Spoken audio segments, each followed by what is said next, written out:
අයිබෝවන් තෙරුවන් සරණ හැමෝටම අදත් අපි කතා කරන්න බලාපොරොත්තු වෙන්නේ වෙළඳපොළ ආර්ථික පද්ධතියේන තවත් සංකල්පයක් තමයි අපි කතා කරන්න බලාපොරොත්තු වෙන්නේ. අද අපේ පාඩමේ නම සැපයුම. එහෙම නැත්නම් අපි මේකට ඉංග්‍රීසියෙන් කියනවා සප්ලයි කියලා කියනවා. එතකොට වෙළඳපොළ ආර්ථික පද්ධතිය ගැන ඔයගොල්ලෝ දැන් අහලා තියෙනවනේ. වෙළඳපොළ ආර්ථික පද්ධතිය අපි දන්නවා ප්‍රධාන ආර්ථික කාරක දෙකක් ක්‍රියාත්මක වෙනවා. එක පැත්තකින් ඉන්නවා ව්‍යාපාරික අංශය, ඒ වගේම අනිත් පැත්තෙන් ඉන්නවා කුටුම්බ අංශය. එතකොට මේ ව්‍යාපාරික අංශය හා කුටුම්බ අංශයේ ක්‍රියාත්මක වීම හරහා තමයි වෙළඳපොළ ආර්ථික පද්ධතිය ක්‍රියාත්මක වෙන්නේ.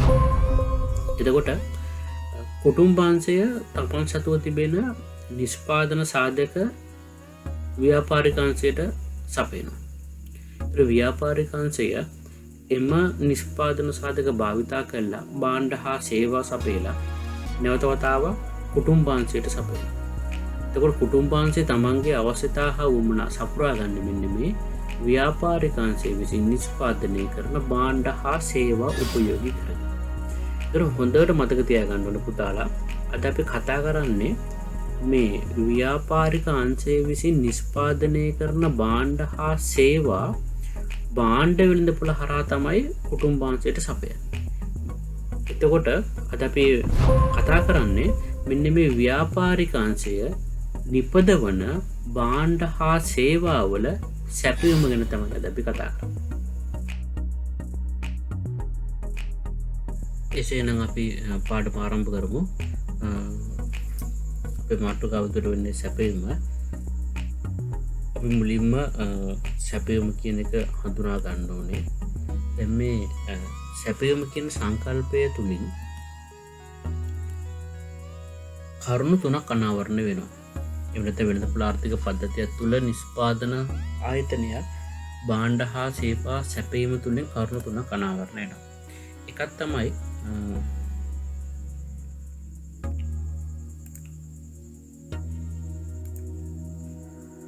භාණ්ඩ නිෂ්පාදනය කිරීම සඳහා අවශ්‍ය සම්පත් හා තාක්ෂණය. ඒතකොට සැපයීම කියන සංකල්පය තුලින් අනාවරණය වෙන පළවෙනි කරුණ තමයි මේ ව්‍යාපාර ආයතනවල නැත්නම් මේ භාණ්ඩ හා සේවා සැපයීමට ඉදිරිපත් වෙන ආයතනයේට එම භාණ්ඩය නිෂ්පාදනය සඳහා අවශ්‍ය සම්පත් හා තාක්ෂණය එම ආයතනයේ සතුව පවතින බව අනාවරණය වෙනවා. ඒ වගේම තමයි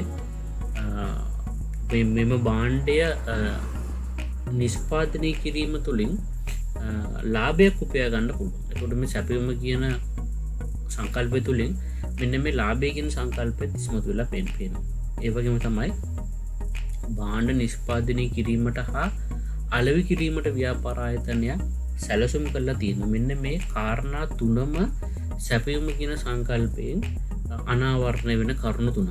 එමනම් අපි දැන් සැපී ව්‍යාපාර ආයතනයක් යම්කිසි භාණ්ඩයක් හෝ සේවාවක් සැපීමට ඉදිරිපත් වෙනවා කියලා කියන්නේ එම ව්‍යාපාරයට එහෙම නැත්නම් එම නිෂ්පාදන ආයතනයට එම භාණ්ඩ නිෂ්පාදනය කිරීමට අවශ්‍ය සම්පත් හා තාක්ෂණය උසතව පැවතිය යුතුයි.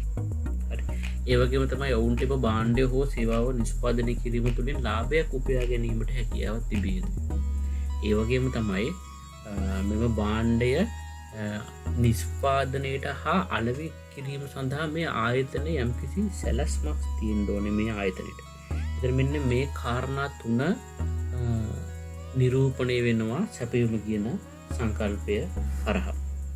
එතකොට අපි කියනවා යම්කිසි නිෂ්පාදන ආයතනයකට පවතින ඔවුන් සැලසුම් කරලා තියෙන භාණ්ඩය සැපීම සඳහා පවතින සැලසුම් කරලා තියෙන භාණ්ඩය සඳහා අවශ්‍ය සම්පත් හා තාක්ෂණය එම ආයතනයේ සතුව පැවතීම තුළින් පිළිඹු වෙන්නේ සැපයීමේ විභවතාවය. එහෙම නැත්නම් කොච්චර ප්‍රමාණයක් ඔවුන්ට සපයන්න පුළුවන්ද කියන මේ විභවතාවය නිරූපණය වෙනවා මෙන්න මේ සම්පත් හා තාක්ෂණය කියන කාරණය හරහා. හැබැයි මේක ප්‍රමාණවත් සාධකයක් නෙවෙයි භාණ්ඩ හා සේවා සම්පාදනය සඳහා.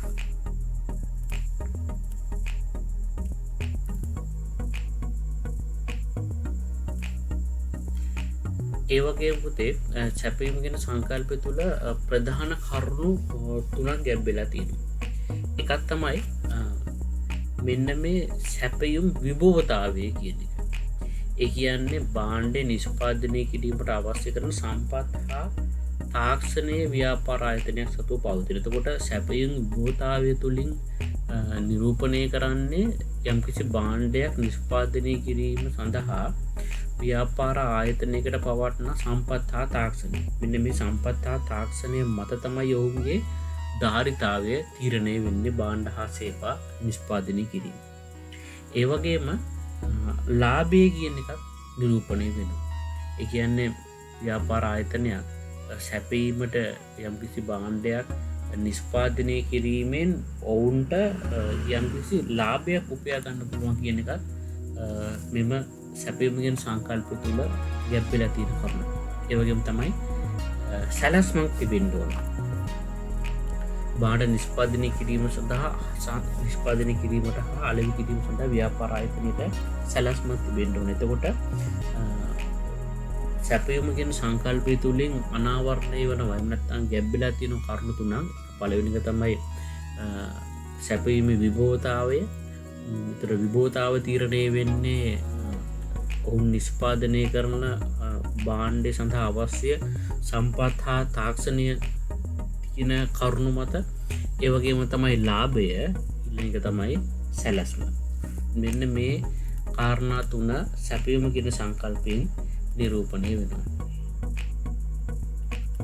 ඒ වගේම ඊළඟට අපි සැපයීම කියන සංකල්පය තුළින් අවධාරණය කළ යුතු කරුණු කීපයක් තිබෙනවා.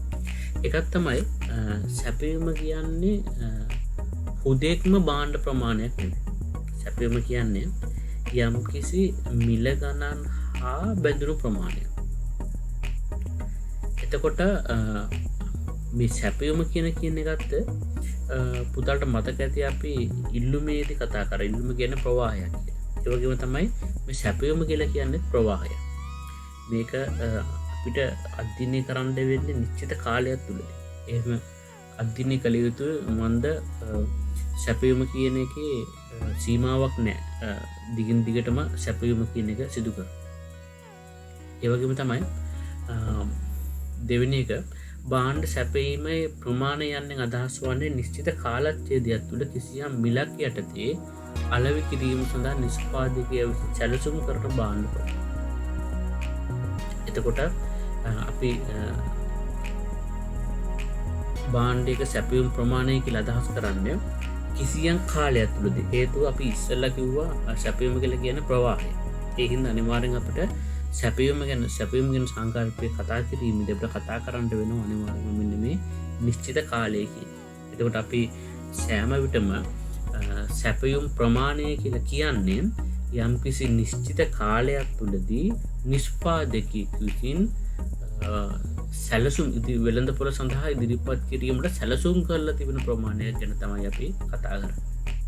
ඒ වගේම තමයි මේ සැපයීම් කරනු ලබන ප්‍රමාණය කියලා කියන්නේ සැපීමට සැලසුම් කරලා තියෙන ප්‍රමාණය.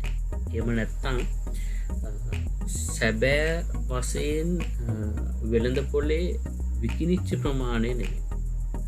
එතකොට අපි හැම වෙලාවෙම සැපයීම් ප්‍රමාණය කියන අදහස් කරන්නේ ව්‍යාපාර ආයතනයක් වෙළඳපොලේ විකිණීම සඳහා නැත්නම් වෙළඳපොළට ඉදිරිපත් කිරීම සඳහා සැලසුම් කරලා ඇති ප්‍රමාණය. එතකොට මෙම ප්‍රමාණය අලෙවි ප්‍රමාණයත් එක්ක බොහෝ දුරට වෙනස්කම් වෙන්න පුළුවන්. සමහර වෙලාවට මෙම ප්‍රමාණයම වෙළඳපොළේ අලෙවි වීමේ හැකියාවක් තිබෙනවා. හරි. හැබැයි අපිට නිශ්චිත වශයෙන් කියන්න බෑ. සැපයීම් ප්‍රමාණය කියලා කියන්නේ වෙළඳපොළේ අලෙවි වූ ප්‍රමාණය කියන එක අපිට නිශ්චිතවම සඳහන් කරන්න බෑ. ඒ වගේම තමයි සැපයීම මගින් නිරූපණය වෙන්නේ පවතින සම්පත් උපයෝගී කරගෙන නිෂ්පාදකයන් විසින් විකල්ප නිෂ්පාදන අතරින් කුමක් නිපදවන්නේද කියන ප්‍රශ්නයට සොයන පිළිතුරක් විදිහට අපිට කියන්න පුළුවන් සැපයීම කියලා.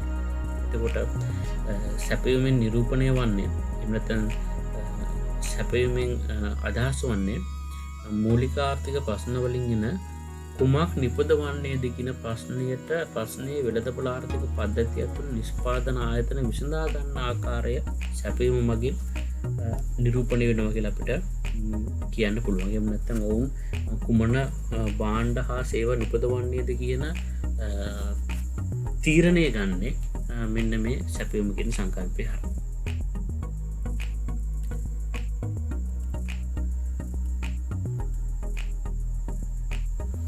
එතකොට අපි සැපයීමේදී අවධාරණය කළ යුතු තවත් කරුණු දෙකක් තියෙනවා. එකක් තමයි මෙන්න මේ ආයතනික සැපයීම. අනිත් එක තමයි වෙළඳපොළ සැපයීම. ආයතනික සැපයීම කියලා කියන්නේ පුතාලා දන්නවා අපි ඊට කලින් කතා කරා වෙළඳපොළක් ගැන. වෙළඳපොළක් කියලා කියන්නේ දසදහසක් ගැනුම්කරුවන් හා විකුණුම්කරුවන් සිටින ස්ථානයක් තමයි වෙළඳපොළ කියලා කියන්නේ. එතකොට ගැනුම්කරුවන්ගේ පාර්ශවය නියෝජනය කරන්නේ කුටුම්බංශය, විකුණුම්කරුවන්ගේ පාර්ශවය නියෝජනය කරන්නේ ව්‍යාපාරික අංශය. එතකොට වෙළඳපොළ ආර්ථිකය තුළ භාණ්ඩ හා සේවා සපයන ව්‍යාපාරිකයෝ රාශියක් ඉන්නවා. ඒ රාශියෙන් එක ව්‍යාපාරිකයෙක් අපි හඳුන්වන්නේ ආයතනික සැපයීම. එහෙම නැත්නම් වෙළඳපොළ සැපයීම හැදෙන්නේ මේ ආයතනික සැපයීම. එහෙම නැත්නම් යම්කිසි භාණ්ඩයක් නිෂ්පාදනය කිරීම සඳහා, එහෙම නැත්නම් අලෙවි කිරීම සඳහා වෙළඳපොලේ සිටින සියලුම ආයතනවල එකතුවෙන් තමයි හැදෙන්නේ වෙළඳපොළ සැපයීම. එතකොට අපි එහෙනම් කියන්න පුළුවන් අපේ නිර්වචනයක් විදියට ආයතනික සැපයීමට සම්පත් භාවිතා කරමින් භාණ්ඩ හා සේවා නිෂ්පාදනය කර විකිණීමට ඉදිරිපත් කරන ආර්ථික ඒකකය. මෙන්න මේ ආර්ථික ඒකකයක් තමයි අපි හඳුන්වන්නේ ආයතනයක් කියලා. එවැනි ආයතනයක් නිශ්චිත කාලයක් තුළ වෙළඳපොලේ පවතින විවිධ මිල ගණන් යටතේ සපයන ප්‍රමාණයට අපි කියනවා ආයතනික සැපයීම කියලා කියනවා. ඒ වගේම තමයි මේ වෙළඳපොලේ සිටින ආයතන සියල්ලම යම්කිසි නිශ්චිත කාලයක් තුලදී වෙළඳපොළට ඉදිරිපත් කරන ප්‍රමාණයට අපි කියනවා වෙළඳපොළ සැපයීම කියලා කියනවා. එතකොට සැපයීම ප්‍රධාන කොටස් අපිට බෙදන්න පුළුවන් දෙකකට. එකක් තමයි ආයතනික සැපයීම, අනිත් එක තමයි වෙළඳපොළ සැපයීම. එතකොට පුතේ අපි ආයතනික සැපයීම කියලා කියන්නේ වෙළඳපොලේ සිටින භාණ්ඩ හා සේවා නිෂ්පාදනය කරන ආර්ථික ඒකකයක් විසින් සපයන ප්‍රමාණයට අපි කියනවා ආයතනික සැපයීම කියලා කියනවා. එවැනි ආයතන සියල්ලන්ගේම එකතුවකට අපි කියනවා වෙළඳපොළ සැපයීම කියලා.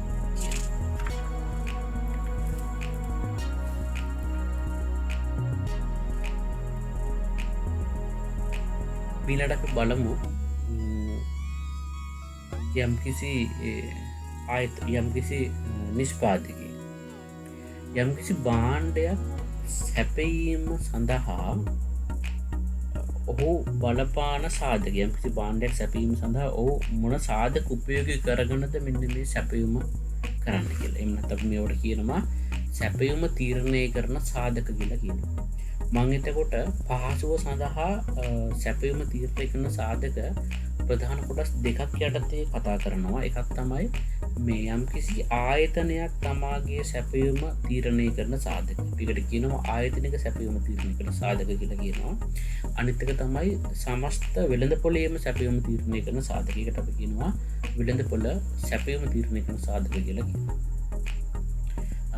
පළවෙනි එක තමයි අපි සැපයීම තීරණය කරන සාධක විදිහට හඳුනා ගන්න පළවෙනි සාධකය තමයි සලකා බලන භාණ්ඩයේ මිල. එහෙම නැත්නම් නිෂ්පාදන ආයතනය විසින් සැපයීමට ඉදිරිපත් කරන භාණ්ඩය සඳහා වෙළඳපොලේ තීරණය වෙලා තිබෙන මිල ඔවුන් අනිවාර්යයෙන්ම සලකා බලනවා මේ භාණ්ඩයේ සැපයීම සඳහා.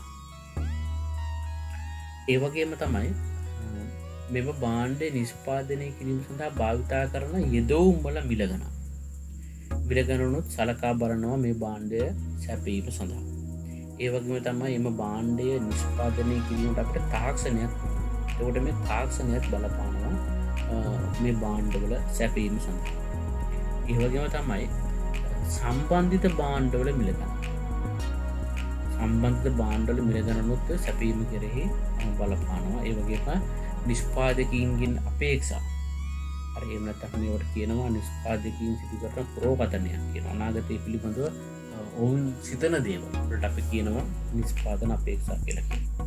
ඒ වගේම තමයි රජයේ ප්‍රතිපත්ති ඊට අමතරව සැපයීම තීරණය කිරීම සඳහා බලපාන වෙනත් කාලගුණික දේශගුණික සමාජීය ඒ වගේ දානවා වෙනස් සාධක කියනට. එතකොට අව්‍යාපාර ආයතනයක් වෙළඳපොළ සිටින එක ආයතනයක් යම්කිසි භාණ්ඩයක් සැපීම කෙරෙහි ඔහු සලකා බලන සාධක වෙන්නේ පළවෙනි එක තමයි සලකා බලන භාණ්ඩයේ මිල, දෙවෙනි එක යෙදවුම් වල මිල ගණන්, තුන්වෙනි එක තාක්ෂණය, හතරවෙනි එක සම්බන්ධිත භාණ්ඩවල මිල ගණන්, නිෂ්පාදකයින්ගේ අපේක්ෂා, රජයේ ප්‍රතිපත්ති සහ වෙනත් සාධක. එතකොට අපි දැන් දන්නවා වෙන මේ වෙළඳපොළ සැපයීම තීරණය වෙන්නේ නැත්නම් වෙළඳපොළ සැපයීම හැදෙන්නේ වෙළඳපොළේ සිටින මේ ආයතනික සැපයීම් වල එකතු. හරි. එතකොට මේ ආයතනික සැපයීම තීරණය කරන සාධකයි වෙළඳපොළ සැපයීම තීරණය කරන සාධකයි අපි වෙන වෙනම සාකච්ඡා කරොත් එහෙම මේ දෙකේ වෙනස්කමකට තියෙන්නේ මෙන්න මේ වෙළඳපොලේ සිටින නිෂ්පාදකයින්ගේ සංඛ්‍යාව පමණයි. ඒ කියන්නේ පුතේ වෙළඳපොලක සැපයීම තීරණය වීම කෙරෙහි ආයතනික සැපයීම තීරණය වීම කෙරෙහි බලපාන සාධක වලට අමතරව අලුතෙන් එකතු වෙන සාධකය තමයි වෙළඳපොලේ සිටින නිෂ්පාදකයින්ගේ සංඛ්‍යාව. වෙළඳපොලේ සිටින නිෂ්පාදකයින්ගේ සංඛ්‍යාව ඉහළ මට්ටමක් තිබෙනවා. වැඩි සංඛ්‍යාවක් ඉන්නවා නම් වෙළඳපොළ සැපයීම වැඩි වෙනවා. ඒ වගේම වෙළඳපොළේ සිටින්නේ අඩු නිෂ්පාදකයින් සංඛ්‍යාවක් නම් වෙළඳපොළේ සැපයීම ප්‍රමාණය අඩු වෙනවා. එතකොට මේ ආයතනික සැපයීම සහ වෙළඳපොළ සැපයීමේ තීරණය කරන සාධක අතරින් වෙළඳපොළ සැපයීම තීරණය වන සාධක වල වෙළඳපොළ සැපයීමට අලුතෙන් එකතු වුණු සාධකය තමයි වෙළඳපොළ සිටින නිෂ්පාදකයින්ගේ සංඛ්‍යාව. ඒක පුතාලා හොඳට මතක තබා ගන්න. පාඩම් කිරීමේදී ආයතනික සැපයීම තීරණය කරන සාධක මතක තබා ගත්තොත් එහෙම අපිට වෙළඳපොළ සැපයීම තීරණය කරන සාධක වලින් වලට එකතු කරගන්න තියෙන්නේ එක සාධකයක් විතරයි. ඒක තමයි වෙළඳපොළ සිටින නිෂ්පාදකයින්ගේ සංඛ්‍යාව.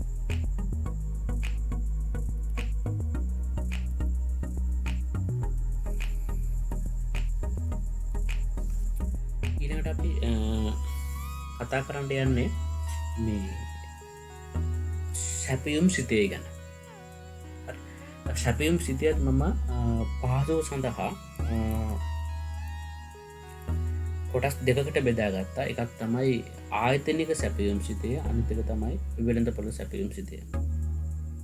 එතකොට ආයතනික සැපයුම් සිතේ කියලා කියන්නේ කිසියම් භාණ්ඩයක් සඳහා ආයතනික සැපයීම හා ඒ තීරණය කරන සාධක අතර පවත්නා සම්බන්ධතාවය. දැන් එතකොට අපි දන්නවා යම් කිසි ආයතනික සැපයීම තීරණය කරන සාධක අපි දන්නවා. ඒ කියන්නේ සාධකවල සංකේතات අපි මේ වෙනකොට දන්නවා. පළවෙනි එක තමයි සලකා බලන භාණ්ඩයේ මිල, දෙවෙනි එක යෙදවුම් වල මිල ගණන්, තාක්ෂණය, සම්බන්ධිත භාණ්ඩවල මිල ගණන්, නිෂ්පාදකයින්ගේ අපේක්ෂා, රජයේ ප්‍රතිපත්ති සහ වෙනත් සාධක. එතකොට අපි ආයතනික සැපයුම් සිතේ කියලා කියන්නේ මේ ඊට කලින් මම සඳහන් කරපු සාධකත් සැපයුම් ප්‍රමාණයත් අතර පවතින සම්බන්ධතාවය තමයි පුතේ නිරූපණය වෙන්නේ මෙන්න මේ ආයතනික සැපයුම් සිතේ කියන්නේ.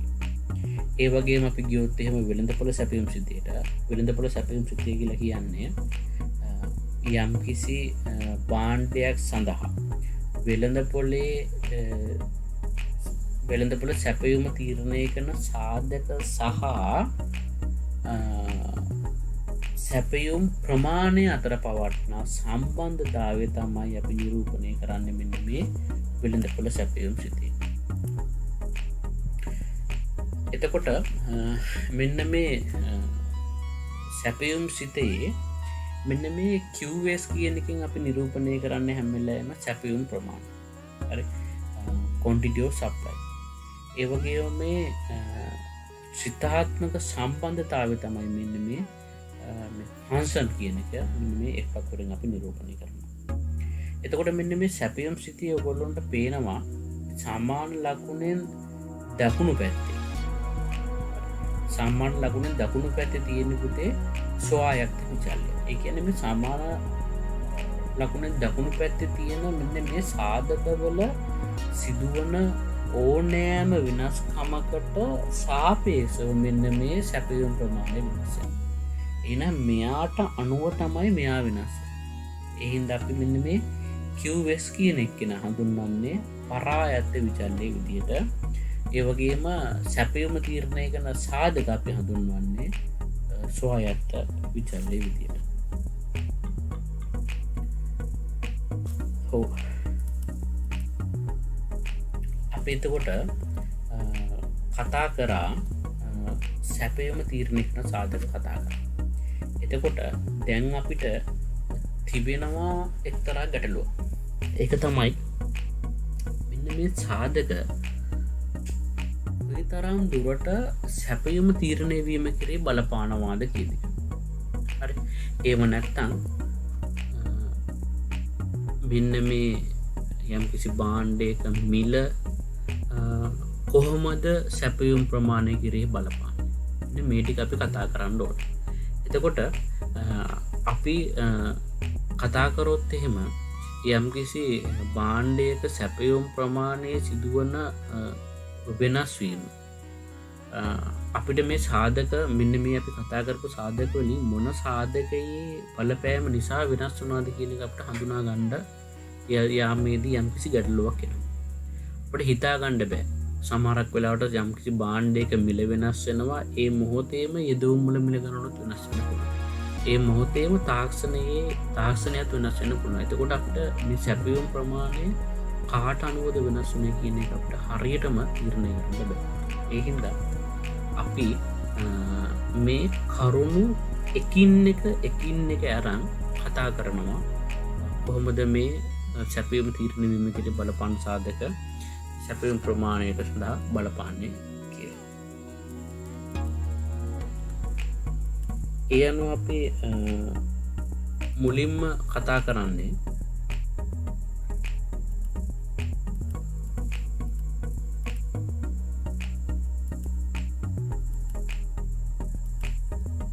මිල හා සැපයුම් ප්‍රමාණය අතර පවත්නා සම්බන්ධතාව.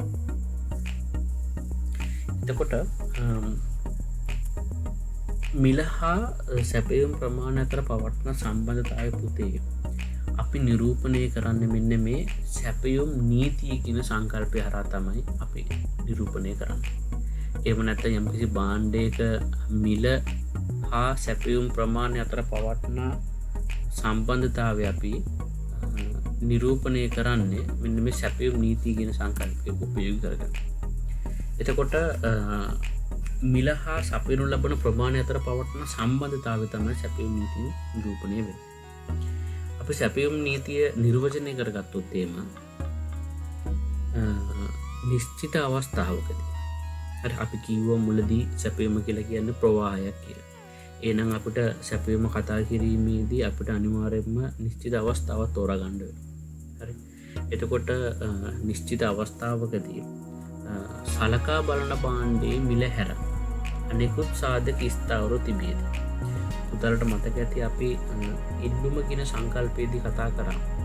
ඇයි මේ අපි අනිත් සාධක ස්ථාවරව තියෙන්නේ? හේතුව තමයි සාධක කිහිපයක් එකපාර වෙනස් වෙන්න ගත්තොත් එහෙම අපිට අධ්‍යයනය කරන්න බෑ මොන සාධකයේ බලපෑම නිසාද මෙන්න මේ ප්‍රමාණය වෙනස් වුනේ.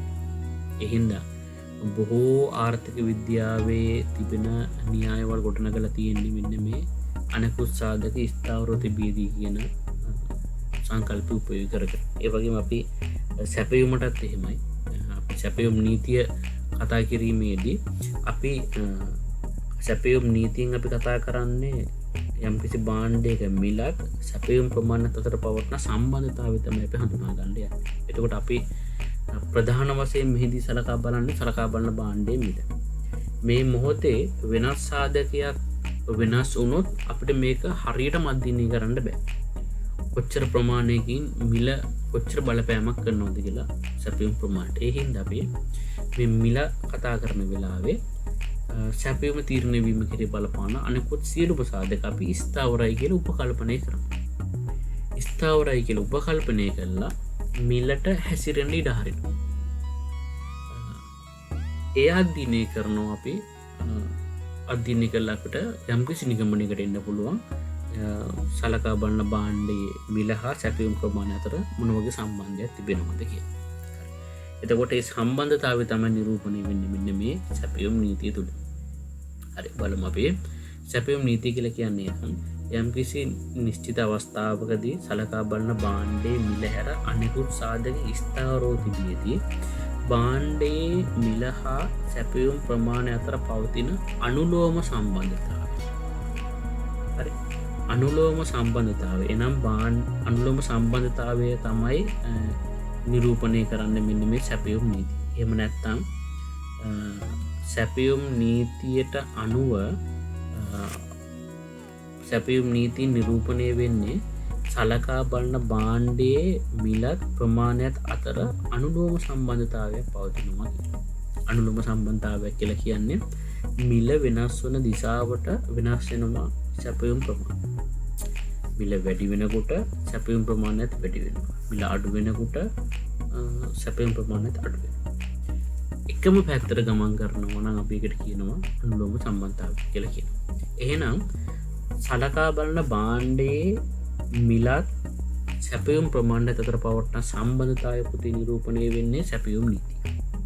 එතකොට සැපයුම් නීතියෙන් කියන්නේ යම්කිසි භාණ්ඩයක මිලත් සැපයුම් ප්‍රමාණයත් අතර අනුලෝම සම්බන්ධතාවය පවතිනවා කියලා තමයි නිරූපණය කරන්නේ සැපයුම් නීතිය. එනම් භාණ්ඩයේ මිල ඉහළ යන විට සැපයුම් ප්‍රමාණය වැඩි වන අතර මිල අඩු වන විට සැපයුම් ප්‍රමාණය අඩු වෙන බව.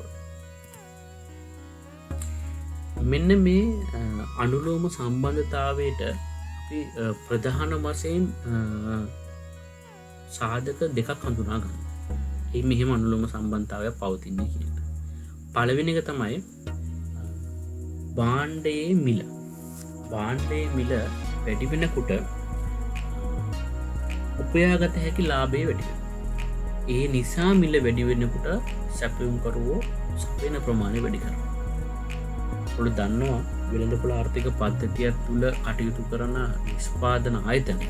දැන් නිෂ්පාදකයේ සෑම විටම කටයුතු කරන්නේ ලාභ උපරිම කර ගැනීමේ අරමුණ.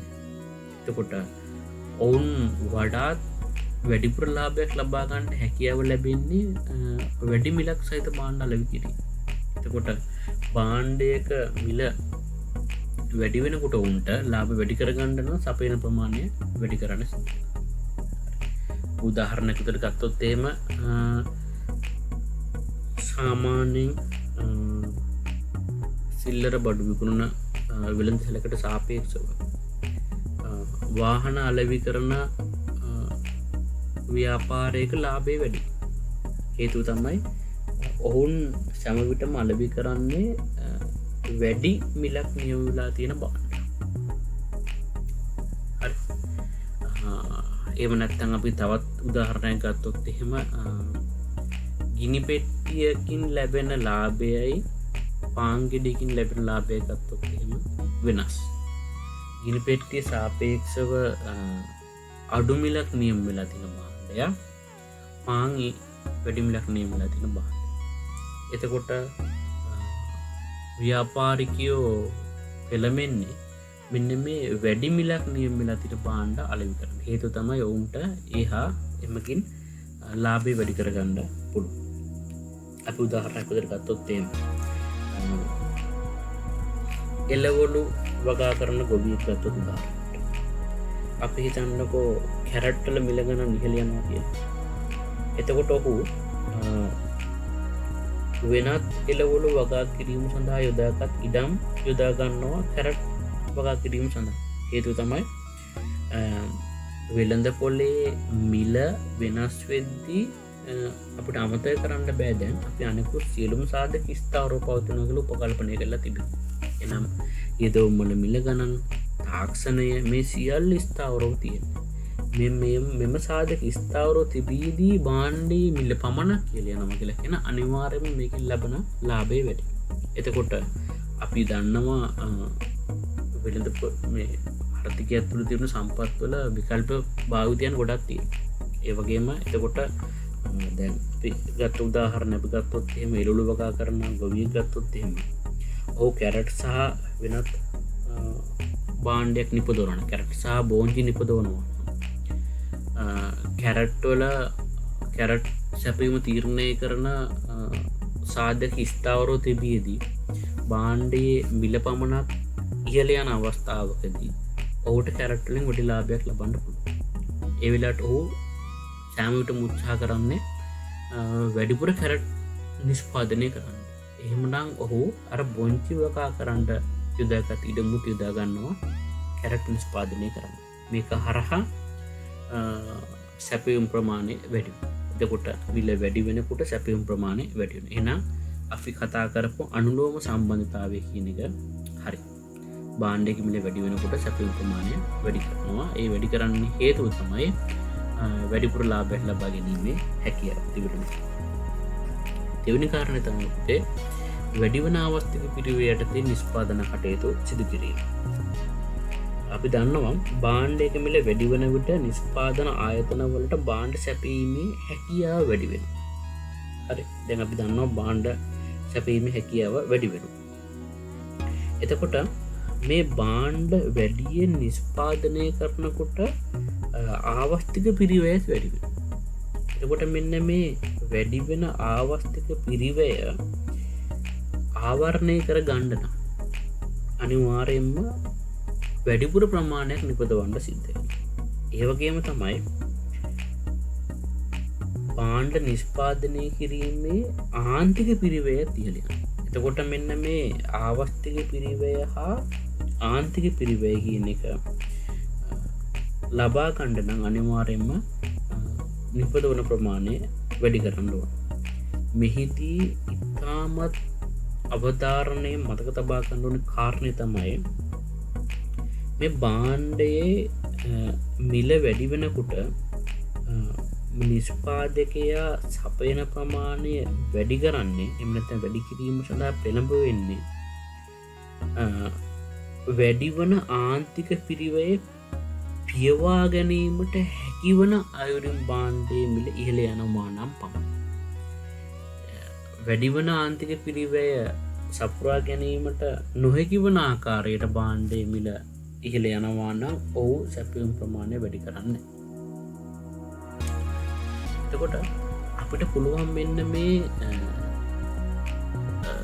බාණ්ඩයේ මිල හා සැපයුම් ප්‍රමාණය අතර පවතින සම්බන්ධතාවය අපිට ඉදිරිපත් කරන්න පුළුවන් ප්‍රධාන ක්‍රම 3ක් යටතේ ඉදිරිපත් කරන්න පුළුවන්. එකක් තමයි අපිට මේ ලේඛනයක් මගින් අපිට ඉදිරිපත් කරන්න පුළුවන්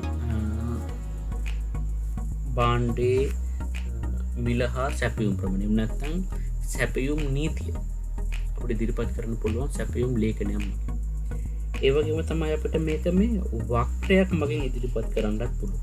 ඒ නැත්නම් අපිට කියන්න පුළුවන් ප්‍රස්ථාරයක් මගින් අපිට ඉදිරිපත් කරන්නත් පුළුවන්. ඒ වගේම තමයි සැපයුම් සමීකරණයක් මගින් උත් අපිට මෙන්න මේක ඉදිරිපත් කරන්න පුළුවන්.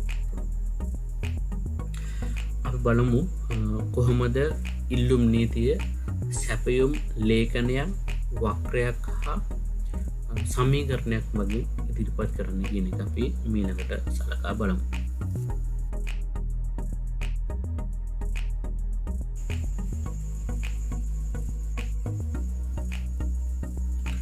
මේ ආකාරයට අපිට යම්කිසි බාණ්ඩයක මිලත් ඉල්ලුම් ප්‍රමාණයක් සැපයුම් ප්‍රමාණයක් අතර පවතින සම්බන්ධතාවය මෙන්න මේ ආකාරයට ලේඛනයක් මගින්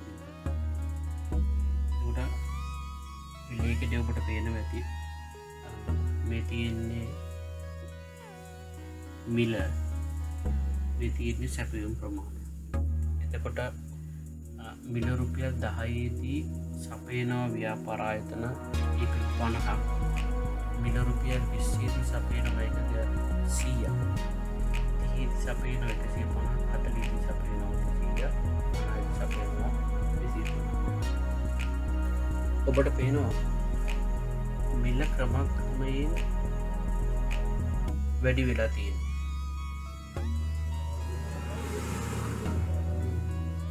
මිල වැඩිවීමට සමාන්තරව බලන්න පුතේ සැපයුම් ප්‍රමාණයත් වැඩි වෙලා තියෙනවා. හරි. ඒකට 10 සිට 20 දක්වා මිල රුපියල් 10කින් වැඩි වෙනකොට සැපයුම් ප්‍රමාණය 150කින් වැඩි වෙලා තියෙනවා. ඒ වගේම මිල රුපියල් 20 සිට 30 දක්වා 10කින් වැඩි වෙනකොට සැපයුම් ප්‍රමාණය 100 සිට 150 දක්වා 50කින් වැඩි වෙලා තියෙනවා. ඒක. ඒ වගේම මෙතන 30 සිට 40 දක්වා 10කින් වැඩි වෙනකොට 150 සිට 200 දක්වා 50කින් වැඩි වෙලා තියෙනවා. ඒ අනුව අපිට පැහැදිලි ලේඛනයක් ප්‍රමියකට සැපයුම් නීතිය ඉදිරිපත් කරන්න පුළුවන්. හරි. එතකොට සැපයුම් නීතියෙන් කියන මෙන්න මේ ධන සම්බන්ධතාවය අපිට සැපයුම් ලේඛනයේ ඉදිරිපත් කරන්න පුළුවන්. එතකොට ඔයගොල්ලන්ට පේනවා මේ මම ඇදලා තියෙනවා මෙම ලේඛනයේ භාවිතා කරන ප්‍රස්තර සටහනක් ඇදලා තියෙනවා. එතකොට මේ ප්‍රස්තර සටහනෙ නිරූපණය වන්නේ ධන සම්බන්ධතාවය. හරි. මිල රුපියල් 10දී 150කුත්, 20දී 100කුත්, 30දී 250කුත්, 40දී 200කුත්, 50දී 250කුත්. එතකොට මේ වක්‍රය තුලින් නිරූපණය වෙන්නේ පුතේ සැපයුම් නීතියමයි නිරූපණය වන්නේ. සැපයුම් නීතිය කියන මිල හා සැපයුම් ප්‍රමාණය අතර පවතින සම්බන්ධතාවය නිරූපණය කරන්න පුළුවන් අපිට මෙන්න මේ සැපයුම් ලේඛනය හා මෙන්න මේ තියෙන සැපයුම් වක්‍රය හරහා නැත්නම් ප්‍රස්ථාරය හරහා. ඒ වගේම අපිට තව ක්‍රමයකට ඉදිරිපත් කරන්න පුළුවන් සැපයුම් නීතිය. ඒක තමයි සමීකරණයක් මගින් අපිට ඉදිරිපත් කරන්න පුළුවන්. අපි ඊළඟට බලමු සමීකරණයක් මගින් කොහොමද අපි ඉදිරිපත් කරන්න කියලා මෙන්න මේ සැපයුම් නීතිය. හොඳයි, අපි මේ ප්‍රස්තර සටහන භාවිතා කරලා මේ සැපයුම් සමීකරණය ගොඩනගන්න යන්නේ. ඔයගොල්ලන්ට පේනවා මේ ප්‍රස්තර සටහන දැකපු ගමන් සාමාන්‍යයෙන් මේ තියෙන්නේ සරල රේඛීය ප්‍රස්ථාරයක් තියෙනවා. එතකොට අපිට ගණිතයට අනුව මේ තියෙන්නේ සරල රේඛීය ප්‍රස්ථාරයකට අදාළ සමීකරණය තියෙනවා. එතකොට අපි ආර්ථික විද්‍යාවේදී අපි මෙන්න මේ සංකල්පය භාවිතා කරලා මෙතන ගණිතයේ තියෙන සංකල්පය භාවිතා කරලා අපි සැපයුම් සිතේ ගොඩනගා ගන්නවා. එතකොට අපි දන්නවා අපි ඉස්සෙල්ලා සැපයුම් සිතේ කතා කරා. සැපයුම් සිතේ කතා කිරීමේදී අපි හඳුනාගත්තේ සැපයුම් සිතේ QS විදිහට අපි හඳුනාගත්තේ හරහා යති විචාරය. එහෙනම් අපිට මේ සමීකරණය y වෙනුවට අපිට දාන්න පුළුවන් QS. ඒ වගේම අපි අපේ තිබෙන සැපයුම් සිතේ ස්වායත්ත විචල්්‍ය විදිහට අපි හඳුනාගත්තේ සැපයුම තීරණය කරන සාධක. ඒ කියන්නේ භාණ්ඩයේ සලකා බලන භාණ්ඩයේ මිල, ඒ වගේම ඊදුම් වල මිල ගණන්, තාක්ෂණය ආදී සැපයුම තීරණය කරන සාධක තමයි අපි ගත්තේ ස්වායත්ත විචල්‍යයන් විදිහට. එතකොට අපි මෙතනදී පුතාලා මතක තියාගන්න ඕන කාරණේ තමයි අපි නිරූපණය කරන්නේ. එහෙම නැත්නම් අපි මේ වෙලාවේ කතා කරන්නේ සැපයුම් නීතිය තුලින් සලකා බලන භාණ්ඩයේ මිල හා සැපයුම් ප්‍රමාණය අතර පවත්වන සම්බන්ධතාවය තමයි අපි කතා කරන්නේ. එතකොට මේ මොහොතේ අපි දන්නවා යම්කිසි භාණ්ඩයේ මිල හා මිල හැර අනිකුත් සියලු සාධක අපි ස්ථාවරයි කියලා අපි උපකල්පනය කරලා තියෙනවා. එහෙනම් අපිට මෙතනදී ස්වායත්ත විචල්යයකට තියෙන්නේ අපි මෙහිදී සලකා බලන්නේ එක් සාධකයක් පමණයි. හේතුව තමයි අනිකුත් සියලු සාධක අපි ස්ථාවරයි කියලා උපකල්පනය කරලා තියෙන්නේ. එහෙනම් අපිට මෙතන x වෙනුවට ලියන්න පුළුවන් සලකා බලන භාණ්ඩයේ මිල p කියලා ගන්න. එතකොට මෙන්න මේ ඔබට පෙනෙන සමීකරණයට අදාළ පොදු සමීකරණය ඔබට ලියන්න පුළුවන් qs සමානයි a ධන bp පොදු සමීකරණය ඔබට මේක ලියන්න පුළුවන්. පුතාලා මතක තියාගන්න ඕනේ කාරණයක් තියෙනවා. ඒක තමයි ඕගොල්ලෝ මතක ඇති අපි ඉල්ලුම් සමීකරණය කොට ඒ ආකාරයෙන්ම ඒ පියවරවල් අනුගමනය කරමින් අපිට පුළුවන් මෙන්න මේ සැපයුම් සිතිය ගොඩනගා ගන්න පුළුවන්. මේදී අපි මුලින්ම කරන්න මෙන්න මේ b වලගේ තමයි මුලින්ම හොයාගන්න. එතකොට b වලගේ අපි හොයාගන්නේ b සමානයි සැපයුම් ප්‍රමාණයේ සිදුවන වෙනස. අපි සැපයුම් ප්‍රමාණය සිදුවන වෙනස හඳුන්වනවා ඩෙල්ටා qs කියලා. සැපයුම් ප්‍රමාණය සිදුවන වෙනස අපි බෙදනවා පුතේ බිලේ සිදුවන. එතකොට අපි ගත්තොත් එහෙම ප්‍රස්තර සටහනට අනුව මෙන්න මේ a සහ b කියන ලක්ෂ දෙක අපි ගත්තොත් එහෙම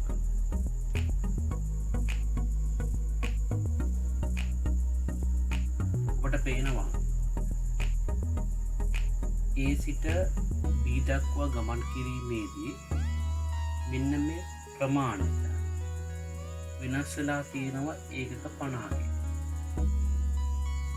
ඒ වගේම a සිට b දක්වා ගමන් කිරීමේදී මිල වෙනස් වෙලා තියෙනවා 10ක. එහෙනම් අපිට මෙතනදී b හොයාගන්න පුළුවන්. සැපයුම් ප්‍රමාණය වෙනස් වෙලා තියෙනවා 50කින් මිල වෙනස් වෙලා තියෙනවා 10ක. එහෙනම් අපිට b වලගේ ගන්න 5යි. හරි. එතකොට අපි මතක තියාගන්න ඕනේ අපි මුලින්ම හොයන්නේ b වලගේ මේකට කියනවා බෑවුම කියලා කියනවා. ඇත්තටම ගත්තොත් මේ විදිහට බෑවුමේ පරස්පරය භාවිත කරනවා බෑවුම කියලා භාවිත කරන සාමාන්‍ය සමහර තැන්වලදී බෑවුම කියලා සඳහන් වෙලා තියෙනවා. සමහර තැන්වලදී බෑවුමේ පරස්පරය කියලා සඳහන් වෙලා තියෙනවා. අපි ලොකු ප්‍රශ්නයක් කරගන්න ඕනේ නැහැ. ඒ අනුව අපිට බෑවුම යගිය ඇවිල්ලා තියෙනවා 5යි කියලා. ඒ අනුව අපිට සැපයුම් සිතිය ලියන්න පුළුවන් qs සමානයි a ධන 5යි p කියලා අපිට දැනට ලියන්න පුළුවන්. හරි. අපි මේකේ දෙවෙනි පියවර විදිහට සැපයුම් සිතිය ගොඩනැගීමේ දෙවෙනි පියවර විදිහට අපි දෙවනියට කරන්න මෙන්න මේ a වලගේ හොයාගන්න. හරි. එතකොට a වලගේ හොයාගන්න නම් අපිට ලේසියෙන්ම කරන්න පුළුවන් දේ තමයි මෙන්න මේ p වල හා qs වලගේ දන්නවනම් අපිට පුළුවන් a වලගේ හොයාගන්න පුළුවන්. හරි. එතකොට අපි මේ අස්ථාරයට අදාළ සිතේ තමයි මේ ගොඩනගා ගන්න යන්නේ. එතකොට අපිට පුළුවන් මෙන්න මේ p වල හා qs වලගේ අපිට ප්‍රස්ථාර සටහන භාවිතා කරලා ලබා ගන්න පුළුවන්. එයනොම ගන්නවා මෙන්න මේ ඒ කියන ලක්ෂයට අදාළ මිල සහ ප්‍රමාණය මම ගන්නවා සමීකරණයට. ඒ කියන ලක්ෂයේදී සැපයුම් ප්‍රමාණය 150. ඒ වලගේ අපි දන්නේ අපි වලගේ තමයි හොයාගන්න යන්නේ. මේ b වලගේ 150 දී මිල රුපියල් 30යි.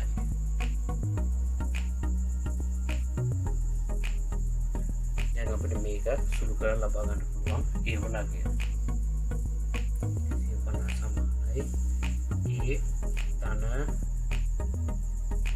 150. එතකොට අපි ඒ වලගේ ලබා ගන්න ඕන නිසා මෙන්න මේ 150 මේ පැත්තට යනවා. එතකොට 150න් අඩු වෙන්න ඕනේ 150 ඒ අනුව ඒ වලගේ වෙනවා බිඳුවක් කියලා.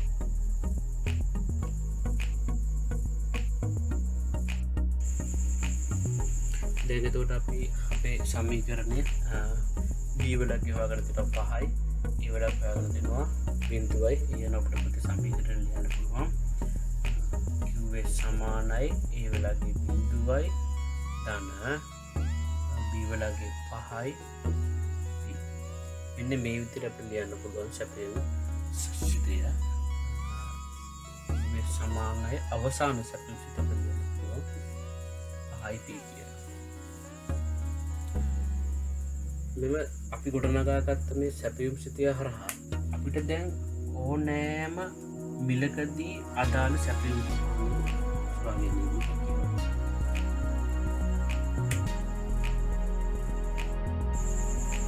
හරි මම මෙතනදී තව සැපයුම් සිතයක් අරන් තියෙන උදාහරණයක් විදිහට මේ සමානයි 100 ධන 10p කියලා. ඒතර පුතේ ඔයගොල්ලන්ට මේ පේන සැපයුම් සිතේ මෙයා අපි හදාගෙන තියෙන්නේ මෙන්න මේ QS සමානයි කියලා. එහෙම නැත්නම් අපි කියන මෙයාට ප්‍රමාණය උක්ත කරපු සැපයුම් සිතේ කියලා කියනවා. අපිට මේ සැපයුම් සිතේ ඉදිරිපත් කරන්න පුළුවන් මිල උක්ත කරපු සැපයුම් සිතයක් විදිහට ඉදිරිපත් කරන්න පුළුවන්. එහෙම නැත්නම් අපි කියනවා මේකට මිල සැපයුම් සිතේ කියලා කියනවා. එතකොට මෙහිදී අපි කරන්න ඕනේ සැපයුම් සිතේ P සමාන කියලා අපි හදා ගන්න ඕනේ. ඒදී මං කරන්නේ මුලින්ම මෙන්න මේ 10p විතර ගත්තොත් එහෙම මෙන්න මේ සැපයුම් සිතේ පද දෙකක් තියෙනවා උදේට මතක තියාගන්න. මෙන්න මේ ධන හෝ ඍණ ලකුණු වලින් තමයි පද ගණන් පද වෙනස් වෙන්න ඕන නම් සිතේක. එතකොට මෙන්න මේ සිතේ පද දෙකක් තියෙනවා. එකක් තමයි 10p අනිත් එක තමයි 100 කියන එක. එතකොට මට මේක ඕනේ p සමානයි සිතයක් විදිහට කරගන්න ඕනේ. ඒ නිසා මම මෙන්න මේ 10p කියන එක කියනවා. ඒතර මෙයා ඍණ වෙනවා ඍණ 10p සමානයි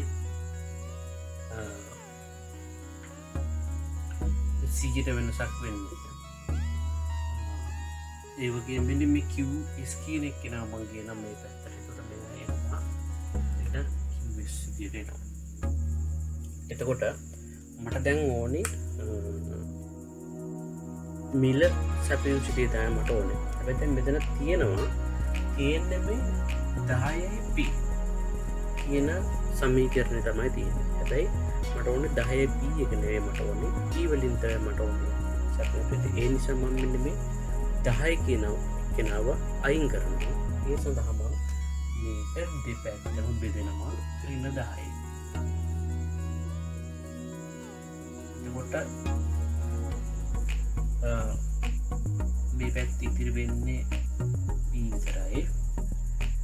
ඍණ 10 බෙදීම 100 කියලා කියන්නේ මේ දෙක සුන්නට පස්සේ 10යි හොඳට මතක තියාගන්න බෙදන්නේ ඍණ ලකුණෙන්. ධන ඍණ බෙදපුවාම ඍණ වෙනවා. ඒ වගේම අපේ වැඩ ඉවර නෑ. මෙයාවත් බෙදන්න ඕනේ. එතකොට ඍණ බෙදපුවාම ධන වෙනවා. මේස් බෙදීම 10යි. ඔන්න පුතේ මේක ලියන්න පුළුවන්. p සමානයි ඍණ 10යි ධන 10න් 1යි මේ ආකාරයට ලියන්න පුළුවන්ට මිල උක්ත කරන ලද සැපයුම් සිතේ මෙන්න මේ ආකාරයට ලියන්න පුළුවන්. එතකොට මතක තියාගන්න ඕනේ පුතාලා කාරණා කීපයක් තියෙනවා. එකක් තමයි සමීකරණයේදී විශේෂයෙන්ම සමීකරණයේදී සමීකරණ අපිට ඉදිරිපත් කරන්න පුළුවන් ක්‍රම දෙකකට. එකක් තමයි ප්‍රමාණය උක්ත කරපු සමීකරණ ඉදිරිපත් කරන්න පුළුවන්. ඒ වගේම මිල උක්ත කරන ලද සමීකරණ ඉදිරිපත් කරන්නත් පුළුවන්. එතකොට යම්කිසි භාණ්ඩයකට අදාළ සැපයුම් සමීකරණය ගණනය කරනකොට අපි මුලින්ම කරන්න ඕනේ බෑවුම හොයාගන්න ඕනේ. එහෙම නැත්නම් අපි කියනවා බීවලගේ හොයාගන්න. බීවලගේ හොයාගත්තට පස්සේ එමාගේ අපි ආදේශ කරනවා අපේ සැපයුම් සිතේට. ආදේශ කළ ඉවරලා අපි දෙවෙනි පියවර විදිහට කරන්නේ ඒවලගේ හොයාගන්න ඕනේ. ඒවලගේ හොයා ගැනීමේදී මතක තියාගන්න ඕන කාරණයක් තියෙනවා.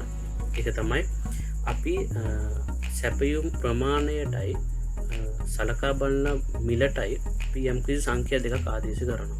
එතකොට මෙහිදී විශේෂයෙන්ම මතක තියාගන්න ඕන කාරණය තමයි අපි ගන්න මිලට මිල හා බැඳුණු ප්‍රමාණය තමයි ලබා ගන්න ඕනේ. අපි යම්කිසි මිලක් ගන්නවා නම් රුපියල් 30යි හරි 40යි හරි 50යි හරි කියලා ලේඛනයේ තියෙනවා 30ට අදාළ සැපයුම් ප්‍රමාණ දීලා තියෙනවා.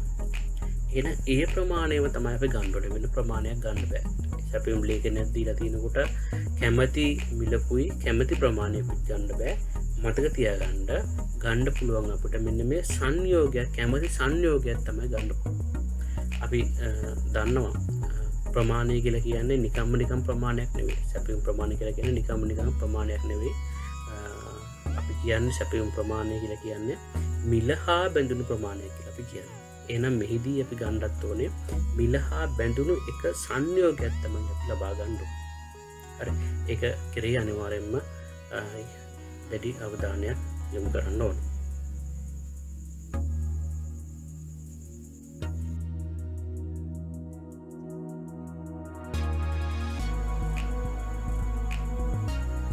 සැපයුම තීරණය වීම කෙරෙහි බලපාන සාධකවල අපි කතා කරලා ඉවරයි. එම භාණ්ඩයේ මිල හා සැපයුම් ප්‍රමාණ අතර පවතින සම්බන්ධතාව. එතකොට පුතේ යම්කිසි භාණ්ඩයක මිලත් සැපයුම් ප්‍රමාණ අතර පවතින සම්බන්ධතාවය අපි නිරූපණය කරන්නේ සැපයුම් නීතිය මගින් තමයි නිරූපණය කරන්නේ. ඒ වගේම අපි නිරූපණය කරන ක්‍රම 3ක් හඳුනාගත්ත එකක් තමයි ලේඛනයක් මගින් අපිට නිරූපණය කරන්න පුළුවන්. ඒ වගේම ප්‍රස්ථාරයක් මගින් අපිට නිරූපණය කරන්න පුළුවන්. ඒ වගේම සමීකරණයක් මගින් අපිට නිරූපණය කරන්න පුළුවන්. ඊළඟට අපි කතා කරන්න යන්නේ අනෙකුත් සාධක, මිල හැර අනෙකුත් සාධක කොහොමද මේ සැපයුම් ප්‍රමාණය කෙරෙහි බලපාන්නේ කියලා. පළවෙනි එක තමයි නිෂ්පාදන සම්පත්. එහෙම නැත්නම් යෙදවුම් වල මිල ගන්න. එතකොට යෙදවුම්වල පිරිවැය හා සැපයුම් ප්‍රමාණය අතර ඇත්තේ ප්‍රතිවිරුද්ධ සම්බන්ධතාවය. යෙදවුම්වල මිල ගණන් ඉහළ යන වෙලාවට නිෂ්පාදන පිරිවැය වැඩි වෙනවා. හරි. නිෂ්පාදන පිරිවැය වෙලා අපිට සපයන්න පුළුවන් ප්‍රමාණය අඩු වෙනවා. එහෙම නැත්නම් මේක අනිත් පැත්තට ගන්න පුළුවන්. නිෂ්පාදන සාධකවල මිල අඩු වෙන වෙලාවට නිෂ්පාදකයාට සපයන්න පුළුවන් ප්‍රමාණය වැඩි වෙනවා. ඒ අනුව සැපයුම් ප්‍රමාණය වැඩි වෙනවා. එතකොට නිෂ්පාදන සම්පත්වල එහෙම නැත්නම් යෙදවුම්වල මිල හා සැපයුම් ප්‍රමාණය අතර පවතින සම්බන්ධතාවය හඳුනාගත්තොත් එහෙම නිෂ්පාදන යෙදවුම්වල මිල ගණන් වැඩි වෙද්දී සැපයුම් ප්‍රමාණය අඩු වෙනවා. යෙදවුම්වල මිල ගණන් අඩු වෙන අවස්ථාවේදී සැපයුම් ප්‍රමාණය වැඩි වෙනවා. ප්‍රතිවිරුද්ධ සම්බන්ධතාවය තිබෙන්නේ නැත්නම් අපිට කියන්න පුළුවන් ප්‍රතිලෝම සම්බන්ධතාවයක් තමයි තියෙන්නේ මෙන්න මේ නිෂ්පාදන සම්පත්වලයි සැපයුම් ප්‍රමාණය අතර. ඒ වගේම තමයි ඊළඟ සාධකය තමයි සැපයුම තීරණය වීම කෙරෙහි බලපාන තාක්ෂණය. එතකොට මේ තාක්ෂණය යනුවෙන් අදහස් කරන්නේ භාණ්ඩ නිෂ්පාදන සඳහා භාවිතා කරන ශිල්පීය ක්‍රමය. නැත්නම් ක්‍රමය. එතකොට මේක හොඳ හෝ නරක කියන දෙයාකාරයටම බලපෑමක් ඇති කරනවා. භාණ්ඩ නිෂ්පාදනයට කාර්යක්ෂම ශිල්පීය ක්‍රමයක් යොදා ගනු ලබන්නේ නම් නිෂ්පාදන පිරිවැය අඩු කරගන්න පුළුවන්.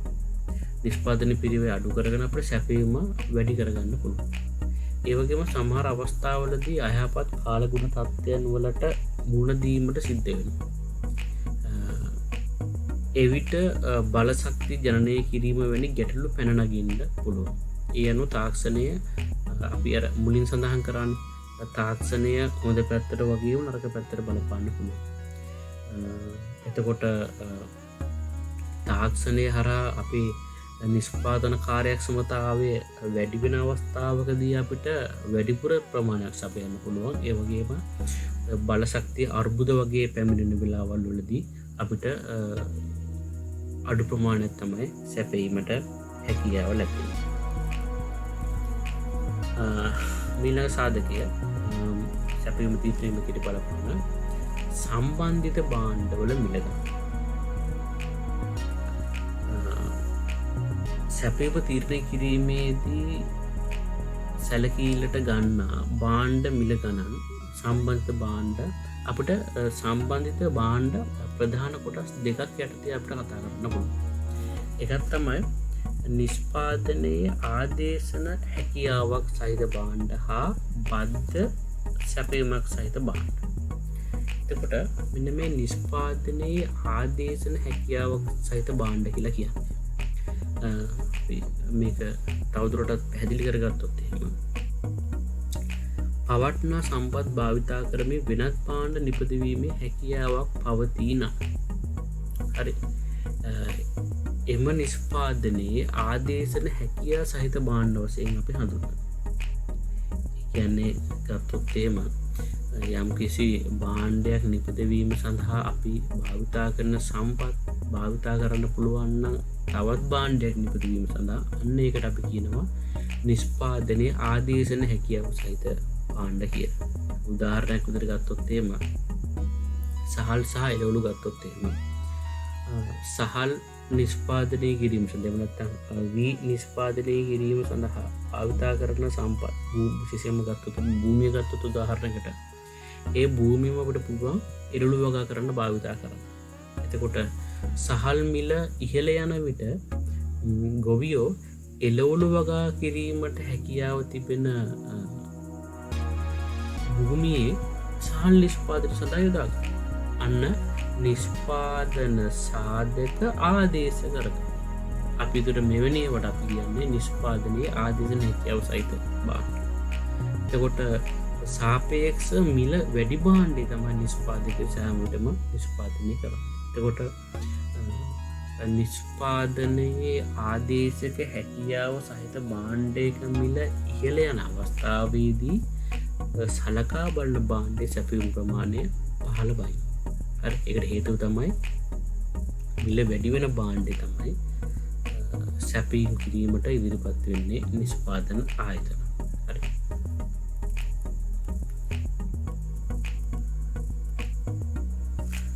බද්ධ සැපීමක් සහිත භාණ්ඩ. බද්ධ සැපීමක් සහිත භාණ්ඩ කියලා කියන්නේ යම් කිසි භාණ්ඩයක් නිපදවීමේදී ඒ ආශ්‍රයෙන් තවත් භාණ්ඩයක් නිපදවනවා නම් අපි ඒකට කියන බද්ධ සැපීමක් සහිත භාණ්ඩ කියලා කියනවා. එහෙම නැත්තම් මේකටම තමයි කියන්නේ මෙන්න මේ අතුරු නිෂ්පාදනය කියලා කියන්නේ. ගත්තොත් එහෙම මෝර මාළු නිෂ්පාදනය කරනකොට ඒ ආශ්‍රයෙන් අපිට පුළුවන් මෝර තෙල් නිෂ්පාදනය කරන්න. එතකොට මෝර මාළු වල මිල ගණන් ඉහළ යන අවස්ථාවකදී වැඩිපුර මෝර මාළු නිෂ්පාදනය කරනවා.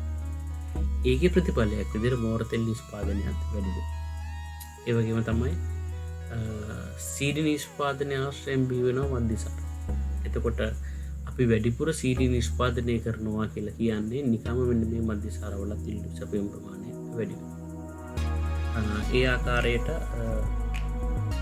එම්පසි භාණ්ඩයක සැපයුම් තීරණය වීමකට බලපාන සම්බන්ධිත භාණ්ඩ දෙආකාරයකට බලපානවා. එකක් තමයි නිෂ්පාදන ආදේශන හැකියාව සහිත භාණ්ඩවල මිල ගණන්. ඊට තමයි බද්ධ සැපයීමක් සහිත භාණ්ඩවල මිල ගණන්.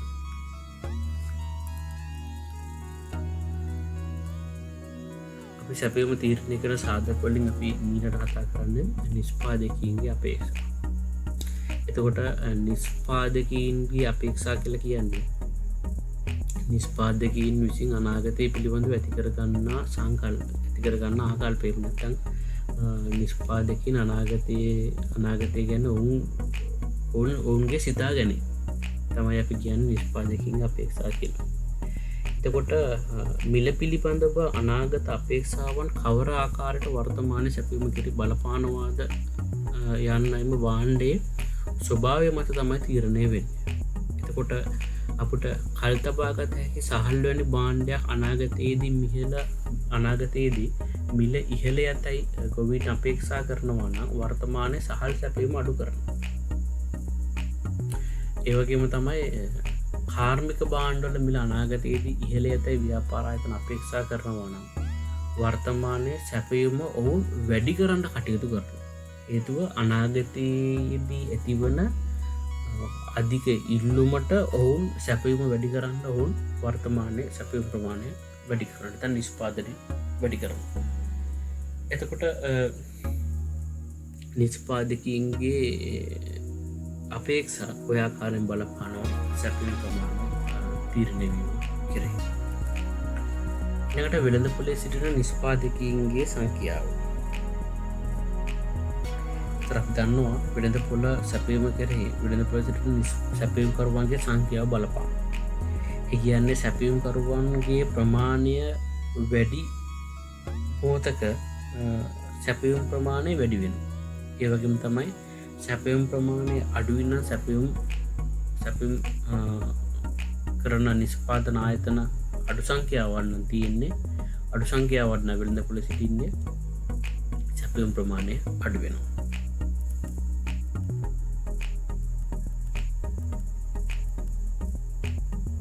රජයේ ප්‍රතිපත්ති පුතේ බලපානවා යම්කිසි බාණ්ඩයක සැපීම කරේ. ආර්ථිකය හැසිරීම සඳහා රජය වෙළඳ පොළ බලවේගවලට බලපෑම් කරනවා. හරි. ඒ සඳහා රජය බදු සහනාධාර ආනයන සලාක විනිමය නීති උපරිම මිල අවම මිල සහතික මිල මේ ආකාරයේ දේවල් භාවිතා කරනවා. හරි. එතකොට මේවත් බලපානවා යම්කිසි බාණ්ඩයක සැපයුම් ප්‍රමාණය කෙරෙහි. සැපයුම් ප්‍රමාණය සැපීම සඳහා මේ සාධක හිතකර ආකාරයට බලපාන වෙලාවට සැපයුම් ප්‍රමාණය වැඩි වෙනවා. එපගේම අහිතකර ලෙස බලපාන වෙලාවක සැපයුම් ප්‍රමාණය අඩු වෙනවා.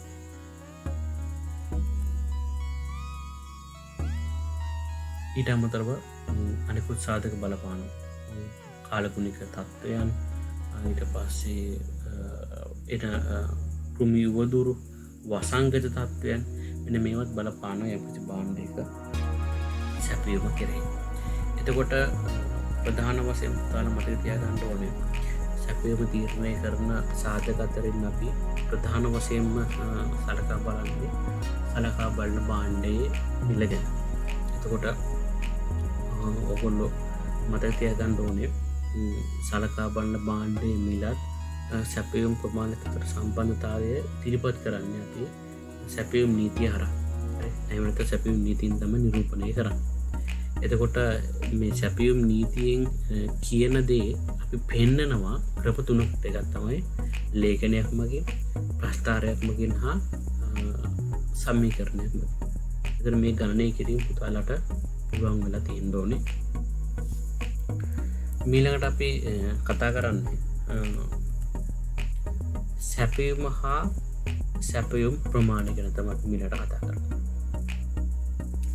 එතකොට සැපයුම කියලා කියන්නේ යම් දෙන ලද අවස්ථාවක අනිකුත් සාධක ස්ථාවරව පවතින විට භාණ්ඩයක් සඳහා වෙළඳපොලේ පැවතිය හැකි විකල්ප මිල ගණන් වලදී සැපයීමට සැලසුම් කරන විවිධ ප්‍රමාණයන් තමයි අපි සැපයුම කියලා කියන්නේ. සැපයුම් ලේඛනයෙන් දැක්වෙන සමස්ත සම්බන්ධතාවයෙන් නිරූපණය කරන්නේ සැපයුම් වක්‍රයේ සමස්ත සම්බන්ධතාවයෙන් නිරූපණය කරන්නේ මෙන්න මේ සැපයුමයි. අපි ගත්තොත් එහෙම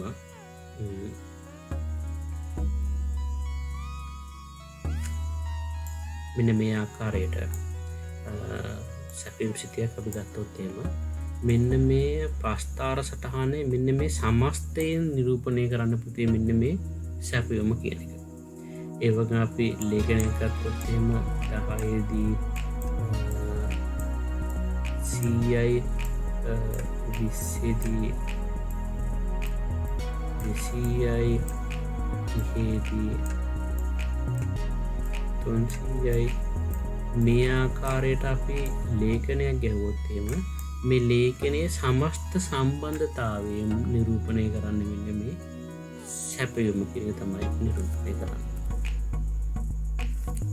ඒ වගේම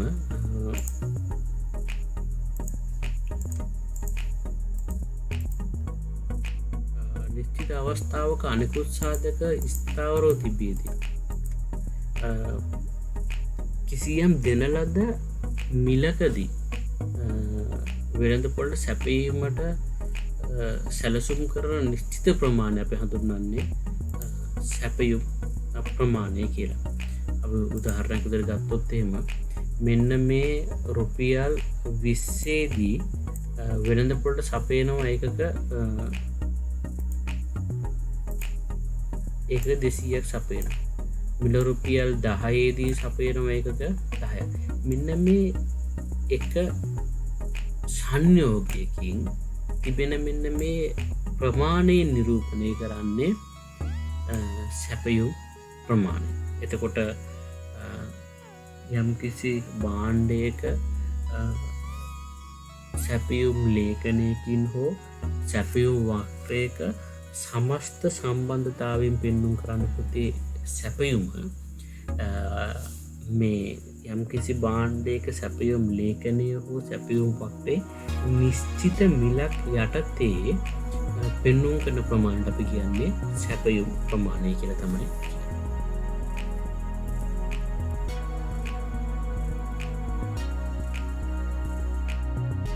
සැපයුම් ප්‍රමාණය වෙනස් වීම. අපිට සැපයුම් ප්‍රමාණය වෙනස් වීම හඳුනා ගන්න පුළුවන් ක්‍රම දෙකකට. එකක් තමයි සැපයුම් ප්‍රමාණය අඩුවීම හා සැපයුම් ප්‍රමාණය වැඩිවීම. එතකොට සැපයුම් ප්‍රමාණයේ අඩුවීමක් කියලා කියන්නේ අපි අඩුවීමක් අපි හඳුන්වනවා සැපයීමේ සංකෝචනයක් කියලා. එතකොට සැපයුම් ප්‍රමාණය අඩුවීමක් වෙන්න නම් අනිවාර්යෙන් වෙන්න ඕනේ තමයි අපි සලකා බලන භාණ්ඩයේ මිල පහළ බහින්න ඕනේ. හරි. මිල පහළ බහිනකොට තමයි සැපයීමේ සංකෝචනයක් වන්නේ. ඒ වගේම තමයි සැපයුම් ප්‍රමාණය වැඩිවීම. සැපයුම් ප්‍රමාණය වැඩිවීමක් කියලා කියන්නේ මේක හඳුන්වන්න පුළුවන් සැපයීමේ ප්‍රසාරණයක් කියලා. සැපයුම් ප්‍රමාණය ප්‍රසාරණයක් කියලා. එතකොට අපි දන්නවා යම්කිසි භාණ්ඩයක සැපයුම් ප්‍රමාණය වැඩි කරන්න නිෂ්පාදන ආයතන එම භාණ්ඩයේ මිල ඉහළ යන අවස්ථාවලදී. හරි.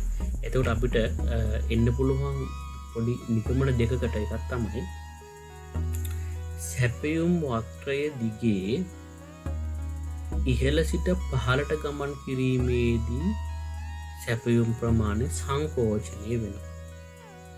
ඒ වගේම තමයි සැපයුම් වක්‍රයේ දිගේ ඉහළට ගමන් කිරීමේදී සැපයුම් ප්‍රමාණය ප්‍රසාරණය වෙනවා. එතකොට සැපයුම වැඩි වෙනවා.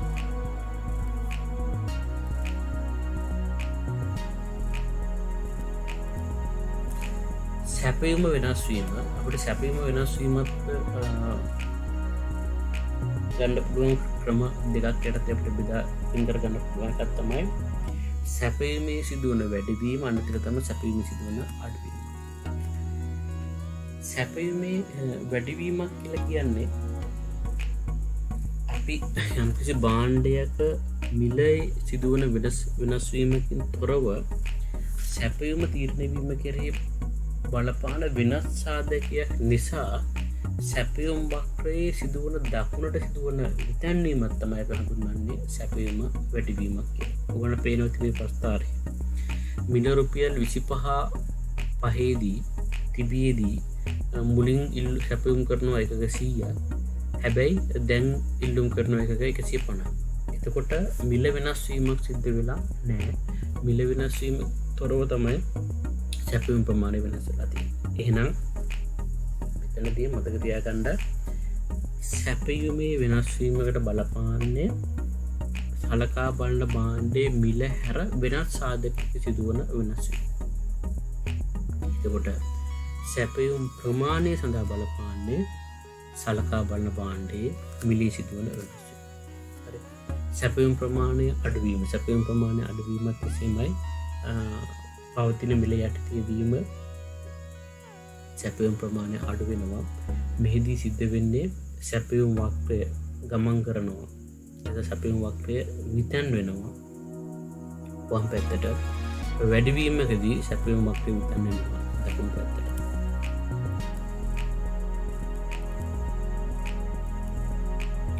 මීළඟට බලමු සැපීම වැඩිවීමට බලපාන සාධක සහ සැපීම අඩුවීමට බලපාන සාධක. සම්බන්ධ භාණ්ඩවල මිල අඩුවීම සැපයුම් ප්‍රමාණය වැඩිවීම සඳහා බලපාන. ඒ වගේම තමයි සාධක මිල ගණන් අඩුවීම, තාක්ෂණයේ දියුණු වීම, හරි බදු අඩු කිරීම හෝ ඉවත් කිරීම, සහන් අතර ලබා දීම. ඒ වගේ මෙන්න මේ හේතු නිසා සැපීම වැඩිවීම බලපාන. ඒ වගේම තමයි සැපීම අඩුවීම සඳහා බලපාන සාධක තමයි සම්බන්ධ භාණ්ඩවල මිල ගණන් වැඩිවීම, ඒ වගේම සාධක මිල ගණන් වැඩිවීම, තාක්ෂණයේ සිදුවන පරිහානිය. මෙන්න මෙවැනි සාධක නිසා සැපීම අඩුවෙන්න බලපාන. එතකොට පුතාල මෙහිදී මතක තියා ගන්න ඕන ප්‍රධාන කාරණය තමයි සෑම විටම සැපයුම කෙරෙහි සැපයීමේ අඩුවීමක් සහ සැපීමේ වැඩිවීමක් කෙරෙහි බලපාන්නේ සලකා බලන භාණ්ඩයේ මිල නෙවෙයි අනිකුත් සාධකය. ඒ කියන්නේ අපි අර ස්ථාවරයි කියලා උපකල්පනය කරපු සාධකයක සිදුවන වෙනස් වීම අනුව තමයි සැපයීම වැඩිවීමක් හෝ අඩුවීමක් වෙන්නේ. නැත්නම් සැපයීම වෙනස් වීමක් සිද්ධ වෙන්නේ. මිල පමණක් වෙනස් වෙනවා නම් එහිදී සිද්ධ වෙන්නේ සැපයීම ප්‍රමාණයේ අඩුවීමක් හෝ වැඩිවීමක් තමයි සිද්ධ වෙන්නේ.